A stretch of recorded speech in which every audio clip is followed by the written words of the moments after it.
Hey guys, welcome back to my YouTube channel. तो आज हम पोथ सीरीज को फिर से कंटिन्यू करने जा रहे हैं। तो जैसे कि हमने प्रीवियस एपिसोड में देखा था, लूजिंग सोच रहा था रिवर्स। जब से मैं सेक्रेट स्प्रिंग में आया हूँ, ग्रेविटी जो है वो एक ही बार चेंज हुई है। तो एपिसोड नंबर 348 की स्टार्टिंग होती है। लूजिंग सोच रहा होता है, पर जब मैंने वेट किया ग्रेविटी को चेंज होने के लिए, उस पेडल में से ड्रिंक करने के लिए, तो वो कुछ भी नहीं हुआ। मेरे को लगता है कि ग्रेविटी को रिवर्स करने के लिए कोई कंडीशन को फुलफिल करना पड़ेगा। और ये जो प्लेस है, ये ऐसे मतलब कार्व्ड आउट किया, वेल खोदा हुआ है, जैसे किसी इंसान के द्वारा बनाया गया है। शायद कोई मैकेनिज्म होगा ग्रेविटी को रिवर्स करने के लिए, वरना जिन लोगों ने इस प्लेस को कार्व्ड किया, वेल खोदा है, वो कैसे बाहर गए होंगे। लूजिंग फिर आगे की तरफ देख रहा होता है, वो सोच रहा होता है शायद जो मैकेनिज्म है वो होल के नीचे है। लूजिंग आगे की तरफ जा रहा होता है। लियो बोलता है कि ओए तुम कहाँ पे जा रहे हो, क्या कर रहे हो तुम? जो ग्रे कलर की जो चीज है वो अननोन अभी भी, किसे पता क्या हो जाएगा। तुम यहाँ से नीचे जा रहे हो तो ये तो सुसाइड ही है। लूजिंग बोलता है क्या क्या डिफरेंस है यहाँ पे ऊपर वेट करना और नीचे जाना। तो इससे अच्छा हम ऐसे क्यों नहीं करते कि नीचे जाते हैं और होल को चेक करते हैं। लियो चुप हो जाता है और बोलता है ठीक है, मैं फिर तुम्हारे साथ आता हूँ। लूजिंग भी एंटर कर जाता है, लियो भी एंटर करता है और बोलता है तो अच्छा ये जो ग्रे कलर की चीज है ये सिर्फ मिस्ट ही है। मैं सोच रहा था कि ये किसी तरह का मड होगा इसमें, वेल मिट्टी टाइप। लूजिंग अंदर घुस जाता है और आगे उसे एक बॉल टाइप दिखा देती है जिसपे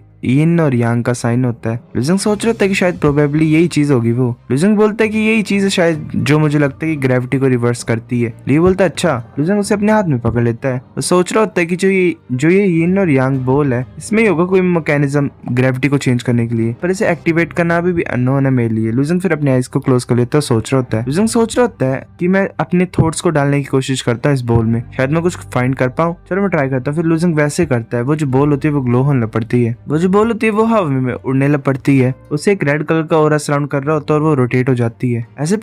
ऐसे कुछ आवाजें सुनाई दे रही होती है उन्हें। लियो बोलता है कि क्या ये क्या चल रहा है। तभी ऊपर से पानी गिर जाता है। लूजिंग और लियो नहा रहे होते हैं उस पानी में। लियो खुशी से बोल रहा होता है मैं इस सारे सोर्स ऑफ स्ट्रेंथ को अब्सॉर्ब कर सकता हूँ। वो हंस रहा होता है वो, और लूजिंग पीने लग पड़ते हैं। लूजिंग सोच रहा होता है ये जो सोर्स ऑफ स्ट्रेंथ है मेरी बॉडी से कंटिन्यूअसली अब्सॉर्ब कर रही है। अब मेरी जो बॉडी है वो बहुत ज्यादा टेंस अप स्टेट में पहुंच गई है। ऐसे मेरे को फीलिंग आ रही है कि मैंने अनलिमिटेड अमाउंट ऑफ स्ट्रेंथ को पा ली है। लूजिंग खड़ा हो जाता है और सोच रहा होता है ऐसा लग रहा है कि मेरी बॉडी फिल हो गई है और मैंने काफी ज्यादा ऑब्जर्व कर लिया है। तभी एजो ड्रैगन बोलता है कि जो सोर्स ऑफ स्ट्रेंथ है, ये जो पानी है, ये तुम्हारे 8 लेयर ऑफ डाउ पिलर को भी इम्पैक्ट कर सकता है। इस तरह की अपॉर्चुनिटी को तुम ऐसे वेस्ट में डाल सकती हो। जो डाउ पिलर है ये फिजिकल बॉडी कल्टिवेशन से रिलेटेड है। लूजिंग बोलता है एजो ड्रैगन बोलता है कि मैं समझता हूँ कि जैसे हमारे जो बाकी भाई थे वो जागे तो तुम्हें सब कुछ फेल ट्रू मीनिंग तुम्हें पता लग गया और तुम हमारे ऊपर गुस्सा थे, पर जो पास्ट है वो पास्ट की चीज है। तुम्हें इस अपॉर्चुनिटी का अच्छा यूज करना है जो तुम्हारे सामने। लूजिंग बोलता है ठीक है मैं समझता हूँ। लूजिंग ऐसे पानी में चला जाता है। उसके में बॉडी का इंटरनल सीन दिखाया जाता है। लूजिंग ने अपनी आईज क्लोज की होती हैं। एक स्काई ब्लू कलर का ड्रैगन होता है, वो हंसता और बोलता है छोटे बच्चे, मैं भी एनर्जी को फील कर पा रहा हूँ जो तुम ऑब्जर्व कर रहे हो। ये किसी नॉर्मल तरह की सोर्स ऑफ स्ट्रेंथ नहीं है। जो ये स्ट्रेंथ है ये बहुत ज्यादा प्योर है। ये उससे ज्यादा बेटर है जो तुमने क्लाउड चेजिंग लाइन की जेड बोन को यूज किया था। तो मेरे डायरेक्शंस को फॉलो करना है। लूजिंग बोलता है ठीक है। ऐसे लूजिंग के फोरहेड पे, चेस्ट पे, हाथों पे और पैरों पे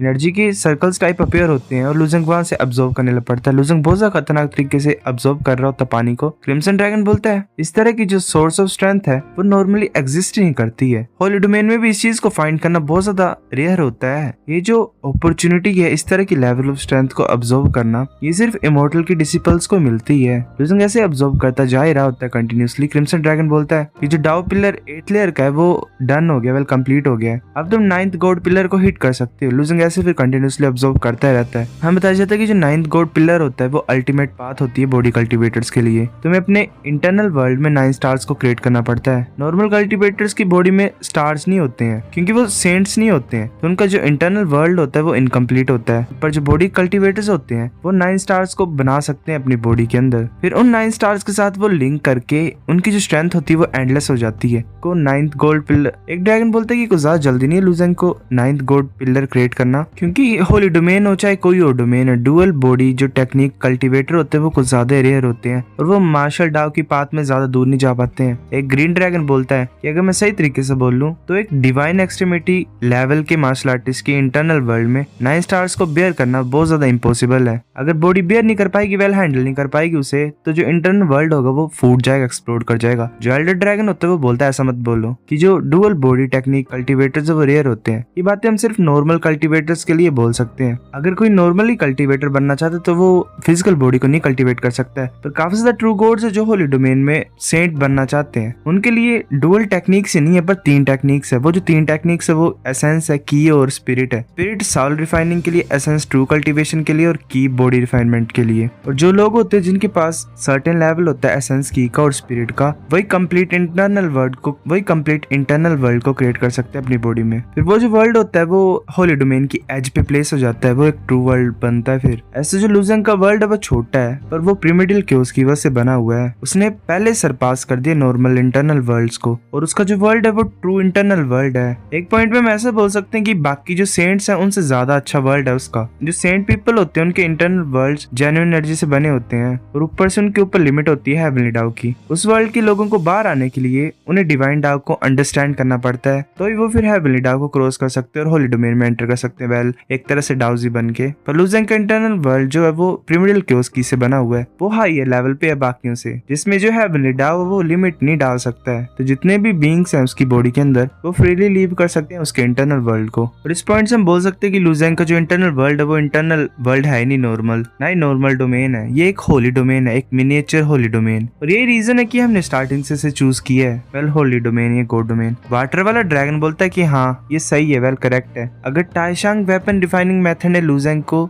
एक अलग ही बॉडी रिफाइनमेंट की पाथ प्रोवाइड की है, तो जो प्रिमिडिल क्योस सीक्रेट टेक्निक है उसने एक अलग ही कल्टीवेशन पाथ लुजंग को प्रोवाइड की है। अगर ऐसे चलता रहेगा तो एक दिन आएगा जब लुजंग हमारी इमेजिनेशंस को भी एक्सीड कर जाएगा। लुजंग ऐसे कंटिन्यूअसली ऑब्जर्व करता जा रहा होता है। फिर हमें लुजंग का इंटरनल वर्ल्ड दिखाई देता है। वहाँ पे एक मंकी लटका होता है पेड़ से, वो आसमान की तरफ देखता है। आसमान में कुछ एनर्जी फॉर्म होती है और उस एनर्जी से एक स्टार फॉर्म हो जाता है। फिर वो जो एक एनर्जी बॉल बनी होती है आसमान में, उससे 2 बन जाते हैं। ऐसे जो एनर्जी बॉल्स होती हैं वो डुप्लीकेट हो रही होती हैं और ऐसे 9 स्टार्स बन जाते हैं आसमान में। तभी यूशु बाहर आ जाता है वेल पॉन्ड से और बोल सोच रहा होता है कि जो मेरी बॉडी है वो इतना ही बस मतलब थोड़ा सा अमाउंट को ऑब्जर्व कर पाई स्ट्रेंथ सोर्स की। मैंने ओरिजिनली सोचा था कि स्प्रिंग वाटर को फाइंड करने के बाद मैं नेक्स्ट पैटियाज बन सकता हूँ, पर ये काफी नहीं है। वो फिर पीछे मुड़ता है और बोलता है क्या लुजंग कहाँ पे है। तभी जो पानी होता है उसमें से वर्लपूल टाइप बन गया होता है। लुजंग कंटिन्यूअसली ऑब्जर्व कर रहा होता है। यूशु बोलता है कि इसने एक्चुअली में 1/4 वाटर को खुद ब खुद ही ऑब्जर्व कर लिया। लुजंग फिर बाहर आ जाता है। यूशु बोलता है कि कैसा गया, तुमने इतनी ज्यादा सोर्स ऑफ स्ट्रेंथ को ऑब्जर्व कैसे किया। लुजंग बोलता है कि मैंने नॉर्मली ड्रिंक ही किया है। यूशु सोच रहा होता है पर ये सिर्फ तभी हो पाएगा अगर तुम इतना ड्रिंक कर पाओगे। वो बोलता है कि तुम झूठ नहीं बोल रहे हो, चलो उसे छोड़ो पर मुझे तो बताओ हम यहाँ से जाएंगे कैसे। लुजंग बोलता है चलो मैं ट्राई करता हूँ। मैंने व्हाइट पार्ट को डाउनवर्ड मूव किया था जिसकी वजह से सोर्स ऑफ स्ट्रेंथ रिवर्स हुई। फिर लुजंग उस बॉल को हिलाता है और वो जो ग्रेविटी होती है वो रिवर्स होती है, वो ऊपर जाके बचते हैं। यूशु भी बचता है ऊपर और फिर वो मुड़ जाते हैं, वेल ऑपोजिट हो जाते हैं अपसाइड डाउन। ऐसे बाकी मार्शल आर्टिस्ट भी हवा में हो जाते हैं। एक बोलता है क्या हुआ, दूसरा बोलता है कि जो ग्रेविटी इस प्लेस की वो सडनली रिवर्स हो गई। लुजंग ऐसे ऊपर खड़ा होता है छत पे और बोलता है कि अब तुम्हें पता है ना हम लीव कैसे कर सकते हैं, जल्दी रेडी हो जाओ, हम उस रास्ते से जाते हैं जहाँ से हम पहले आए हैं। लुजंग फिर से रिवर्स करता है और वो फिर नीचे की तरफ जा रहे होते हैं। यूशु बोलता है क्या तुम ऐसे ही सडनली ग्रेविटी को चेंज करना बंद करोगे। लुजंग बोलता है कि मैंने तुम्हें याद दिलाया ही था। यूशु बोलता है तुम। लुजंग उस टनल के पास पहुंच जाता है और तैयार रहो, अब हम इस टनल में एंटर करेंगे। लुजंग फिर ग्रेविटी को चेंज करता है, वो जो टनल होती है वो अपसाइड डाउन हो जाती है। वेल मतलब लुजंग उस पर चढ़ के ऊपर की तरफ मूव कर रहा होता है। फिर 1 घंटे के बाद लुजंग बाहर आ जाता है, वो फिर से ग्रेविटी को चेंज करता है और ऐसे मूव कर रहे होते हैं। वो यूशु बोलता है कि ये जो पाथ है इंटरेस्टिंग है, पहले ऊपर की तरफ जा रही थी अब ये नीचे की तरफ जा रही है, हमें ये पूरी तरीके से यूज करना पड़ रहा है टाइग्राम बॉल ग्रेविटी को रिवर्स करने के लिए। लुजंग बोलता है हाँ। यूशु बोलता है पर जो बाकी कल्टीवेटर्स हैं सैक्रेड माउंटेन में उनकी तो किस्मत ही खराब होगी है ना। तभी हमें एक मार्शल आर्टिस्ट दिखाई देता है, वो बोलता है कि क्या हो रहा है ये बार बार चेंजेस क्यों हो रहे हैं। दूसरा बोलता है ये तो पहले हो ही नहीं रहा था, कोई पर्सन कंट्रोल कर रहा है ग्रेविटेशनल फोर्स को सैक्रेड माउंटेन में। यूशु बोलता है कि मैंने सुना है जो पाथ है सैक्रेड माउंटेन में वो कुछ ज्यादा कंफ्यूजिंग होते हैं, पर बाकी मैक्सिमम सारे ही मेन पाथ को फॉलो कर ही लेते हैं, मतलब ज्वाइन कर ही लेते हैं। अगर हम मेन पाथ में ज्वाइन कर लेंगे तो हम इस सैक्रेड माउंटेन को लीव कर सकते हैं। आगे एक डोर टाइप होता है। यूशु बोलता है कि ये तो बहुत बड़ा डोर है आगे, मुझे लगता है कि हमें इसे ओपन करना पड़ेगा कंटिन्यू करने के लिए। चलो मैं ट्राई करता हूँ इसे ओपन करने के लिए। वो पुश कर रहा होता है डोर को, वो अपनी पूरी फोर्स लगा रहा होता है और बोलता है मेरे को लगता है मैं ओपन नहीं कर पाऊंगा। लुजंग बोलता है चलो मैं ट्राई करता हूँ। लुजंग फिर अपनी पूरी फोर्स लगाता है और डोर को ओपन करने की कोशिश कर रहा होता है। उसके फोर्स लगाने से पीछे की तरफ वेल विंड प्रेशर पड़ रहा होता है। यूशु सोच रहा होता है इसने इतने ज्यादा सोर्स ऑफ स्ट्रेंथ को ऑब्जर्व किया था और उसकी स्ट्रेंथ को यूज करने से ये एक ऐसी प्रेजेंस को क्रिएट कर रहा है जो कि मेरे को प्रेशराइज कर रही है। लुजंग फिर डाउ प्लेटफॉर्म 8 पिलर को यूज करता है और आगे की तरफ पुश कर रहा होता है। उसके जो 9 स्टार्स होते हैं वो भी ग्लो होते हैं और लुजंग वेल डोर को ओपन कर ही देता है। यूशु बोलता है ये तुम कैसे कर सकते हो, इतनी पावर आ कहां से रही है। जैसे वो गेट ओपन होता है लुजंग के हाथ से वो जो बॉल होती है वो जा रही होती है। लुजंग सोच रहा था कि मैं टाइग्राम बॉल को अब कंट्रोल नहीं कर पा रहा हूँ।